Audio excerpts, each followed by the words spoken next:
आज तक किसी अंबेडकरवादी ने बोला कि बाबा साहब चाहते क्या थे?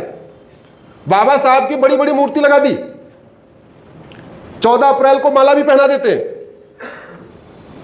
बाबा साहब चाहते क्या थे? बाबा साहब चाहते थे भारत में यूनिफॉर्म एजुकेशन हो, बाबा साहब चाहते थे भारत में यूनिफॉर्म सिविल कोड हो, और बाबा साहब चाहते थे भारत में ड्रग के खिलाफ कठोर कानून बने। उनका यह कहना था कि दलितों का जो पिछड़ापन है तभी दूर होगा जब भारत में नशाबंदी शराबबंदी होगी। और आर्टिकल 47 बाबा साहब स्पेशली इसलिए लेके आए, हालांकि गांधी जी भी यही चाहते थे और लोग भी यही चाहते थे, लेकिन आर्टिकल 47 कहता नशाबंदी होनी चाहिए, शराबबंदी होनी चाहिए। ये गांधी जी भी चाहते थे, बाबा साहब अंबेडकर भी चाहते थे। किसी अंबेडकरवादी ने संसद विधानसभा में कहा आर्टिकल 47 लागू करो, नशाबंदी शराबबंदी लागू करो, बोला क्या? जोर से बोलिए। इसका मतलब ये भी जुमला है। हाँ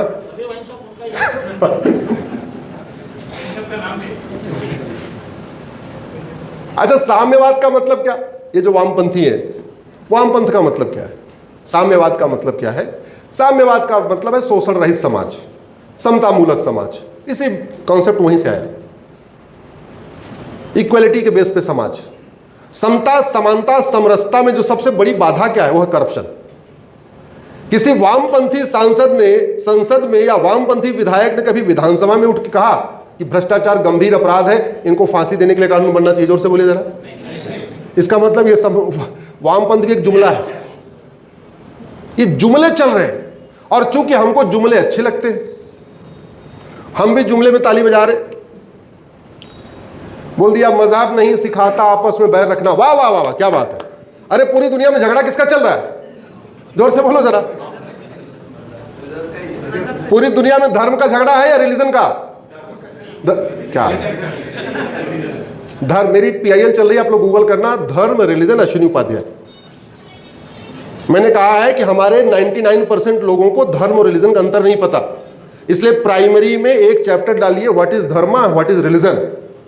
उसमें मैंने 20 भेद बताए हैं। धर्म और रिलीजन के बीच में 20 अंतर होता है। मोटा मोटा आपको बता दे रहा हूं। एक जो सबसे मेन कहते हैं समरी, धर्म जोड़ता है, रिलीजन तोड़ता है। धर्म यूनाइट्स, रिलीजन डिवाइड्स। और हम धर्म को रिलीजन मान के बैठे, रिलीजन को धर्म मान के बैठे हुए। सर्वधर्म संभाव, सबसे बड़ा फ्रॉड, फिर भी बोले जा रहे। मजहब नहीं सिखाता आपस में बैर रखना, सबसे बड़ा फ्रॉड, फिर भी बोले जा रहे। सारे जहां से अच्छा हिंदुस्तान हमारा, रोज गाए जा रहे। हर साल स्वतंत्रता दिवस मना रहे। अरे शब्दों का अर्थ तो सोचो। स्वतंत्र 2 शब्दों से मिलकर बना है, स्वतंत्र। स्व मतलब स्वयं का, तंत्र मतलब सिस्टम। तंत्र मतलब कौन सा सिस्टम हमारा है? एजुकेशन सिस्टम हमारा है, पुलिस सिस्टम हमारा है, जुडिशियल सिस्टम हमारा है, टैक्स सिस्टम हमारा है, एडमिनिस्ट्रेटिव सिस्टम हमारा है। कौन सिस्टम हमारा है? लेकिन इंडिपेंडेंस डे मनाना है, स्वतंत्रता दिवस मनाना है, कभी दिमाग नहीं लगाया अरे हम स्वतंत्र हैं या परतंत्र हैं। गुलामी का नाम चल रहा है, गुलामी का निशान चल रहा है, गुलामी की कुरीतियां चल रही, गुलामी की कुप्रथाएं चल रही, गुलामी की शिक्षा, गुलामी की पुलिस व्यवस्था, गुलामी की न्यायिक व्यवस्था, गुलामी की प्रशासनिक व्यवस्था, सब कुछ गुलामी वाला। और फिर भी कह रहे हैं सारे जहां से अच्छा। इस कार्य को प्रज्ञा भारती को करना पड़ेगा, क्योंकि प्रज्ञा भारती में प्रबुद्ध लोग जुड़े हुए हैं। इसलिए मैं प्रज्ञा भारती से रिक्वेस्ट करता हूं, कम से कम 1 साल भारत कहां पे है, कितना स्वतंत्र है, इस पे चर्चा होनी चाहिए। कितने तरीके के जहाज चल रहे हैं, इस पे चर्चा होनी चाहिए। हम कितने स्वतंत्र हैं आपको बताता हूं। कितने लोग फ्लाइट पे गए? सब लोग चढ़े फ्लाइट। फ्लाइट पे क्या लिखा रहता है? जोर से बताइए, क्या लिखा रहता है? किसने बोला? चलिए इनके लिए ताली बजाइए, कम से कम ध्यान से देखा तो। VT का मतलब होता है विक्टोरिया टेरिटरी। मैंने उसको कोर्ट में चैलेंज किया हुआ है, ये VT हटाया जाए। अब हम आज़ाद हो चुके हैं, फिर VT किस बात के? लेकिन समस्या ये आ रही है, वो जो एयर फ्लाइट का कोड 2 ही लेटर का होता है। तो हमारे पास 2 ऑप्शन था, या तो हम भारत हैं तो BH लेते, या हम BT लेते, भारत टेरिटरी। एक को भूटान ले गया, एक को बांग्लादेश ले गया। मतलब अंग्रेजों के जितने गुलाम देश थे सबने VT हटा दिया। पाकिस्तान ने वीटी हटा दिया, बांग्लादेश ने वीटी हटा दिया, मालदीव ने वीटी हटा दिया, मॉरिशस ने वीटी हटा दिया। उस समय जितने भी अंग्रेजों के गुलाम देश थे जिसको कॉलोनी कहते थे, सबके लिए एक ही कोड था, क्या था? वीटी। ये विक्टोरिया टेरिटरी, सबने बदल लिया। लेकिन हमारे प्रथम पूज्य प्रधानमंत्री चाचा जी को विक्टोरिया से कितना लगाव था, इतना लगाव था, बोले सब बदल ले, पाकिस्तान बदल ले, अफगानिस्तान बदल ले, बांग्लादेश बदल ले, मालदीव बदल ले, हम तो वीटी ही रखेंगे।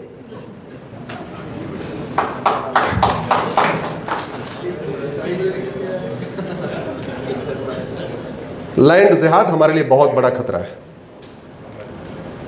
क्योंकि उस जमीन का उपयोग धर्मांतरण के लिए किया जा रहा है, उस जमीन का उपयोग अराजकता के लिए किया जा रहा है। उस जमीन पे जो स्कूल खुल रहे हैं वहां हिंदुओं के प्रति नफरत सिखाई जा रही है। उस जमीन पे जो स्कूल, जो उस जमीन का उपयोग किसी भी तरीके से हो रहा है, चाहे वहां पे स्कूल खुल रहा है या कुछ अलग खुल रहा है, लेकिन वो हमारे लिए अच्छा नहीं है। और एक बात मैं कहता हूं, भारत में ये तब तक संविधान चलेगा जब तक हिंदू बहुसंख्यक है। हिंदू जहां खत्म हो गए हैं वहां ये संविधान काम नहीं करता। भारत के 9 राज्यों में हिंदू खत्म हो चुके हैं, 800 जिलों में से 200 जिलों में खत्म हो गए, 6000 तहसीलों में से 1500 तहसीलों में खत्म हो गए। उन 9 राज्यों में 200 जिलों में 1500 तहसीलों में संविधान काम नहीं करता। वहां क्या स्थिति है हिंदुओं की मुझे पता है। उन 9 राज्यों में 200 जिलों में 1500 तहसीलों में सेकुलरिज्म काम नहीं करता, वहां लोकतंत्र काम नहीं करता, वहां सारे बूथ सेंसिटिव और हाई सेंसिटिव कहलाते हैं। इलेक्शन कमीशन का आंकड़ा है।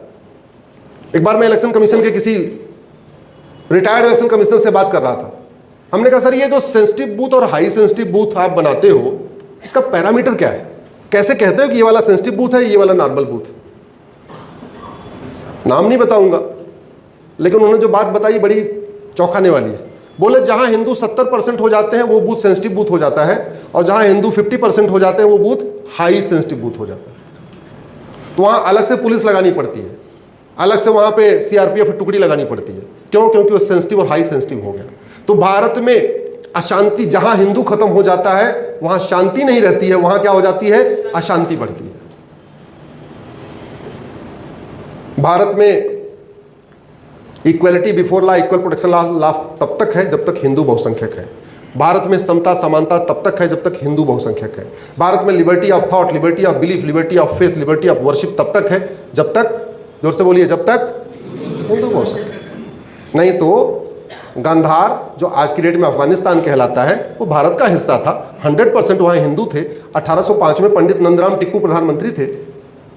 आज वहाँ liberty of thought, liberty of belief, liberty of faith, liberty of worship है क्या? जोर से बोलिए जरा। इक्वलिटी जस्टिस है क्या वहाँ पे? डेमोक्रेसी है क्या? नहीं। आतंकवादी संगठन वहाँ सरकार चला रहे, नहीं चला रहे?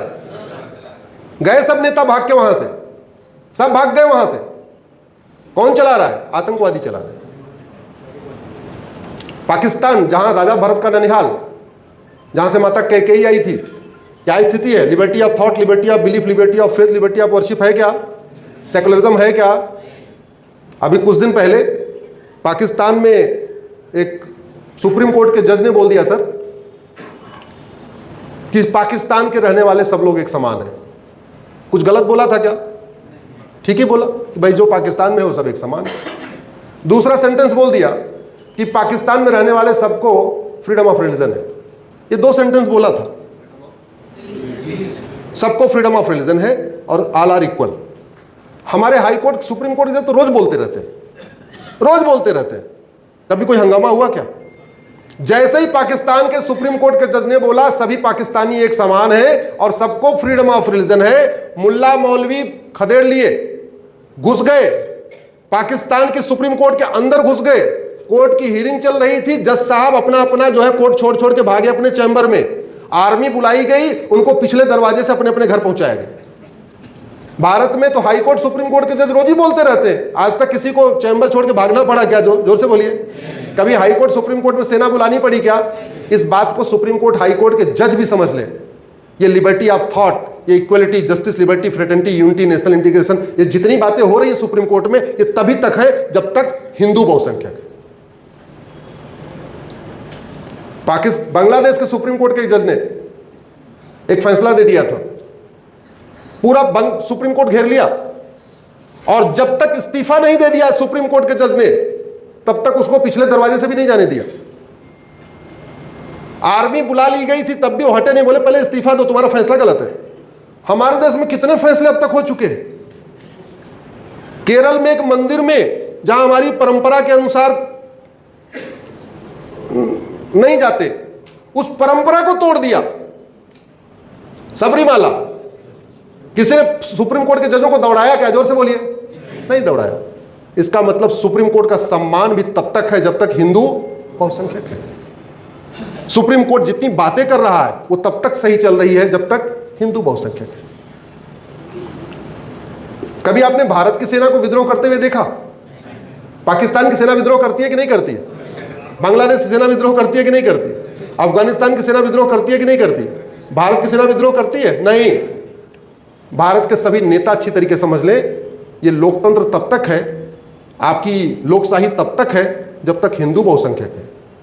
नहीं तो पाकिस्तान, अफगानिस्तान, बांग्लादेश में आए दिन सेना जब मन करती किसी राष्ट्रपति को उठा के फेंक देती है, किसी प्रधानमंत्री को उठा के फेंक देती है। इसको हमें समझना पड़ेगा। हमको इस बात को समझना पड़ेगा कि जैसे सारे पेड़ एक समान नहीं होते, सारे फल एक समान नहीं होते, वैसे सारे रिलीजन भी एक समान नहीं होते। हमको इस बात को भी समझना पड़ेगा कि भारतीय रिलीजन और विदेशी रिलीजन में अंतर है। धर्म और रिलीजन में तो बिल्कुल अंतर है। धर्म जोड़ता है रिलीजन, और रिलीजन में भी अगर चले तो भारतीय रिलीजन और विदेशी रिलीजन बहुत अंतर है। भारत के रिलीजन में कोई पाक नापाक नहीं सिखाया जाता, हराम हलाल नहीं सिखाया जाता। धर्मांतरण कराना है, उसको वापस कराना, ऐसा कोई मोटिवेशन नहीं है। और दूसरी तरफ तो यह है कि भाई अगर 5 लोगों को धर्मांतरण कन्वर्ट कर लिया तो सीधे सीधे क्या मिलेगा? 5 को कन्वर्ट कराने पे क्या मिलेगा? और वहां पूरा पैकेज है, दूध की नदी, फूलों का गद्दा, 72। समझ नहीं आ रहा 72 क्यों हुआ, 100 क्यों नहीं हुई, 70 क्यों नहीं हुआ, 72 क्यों है, जो भी है। चलिए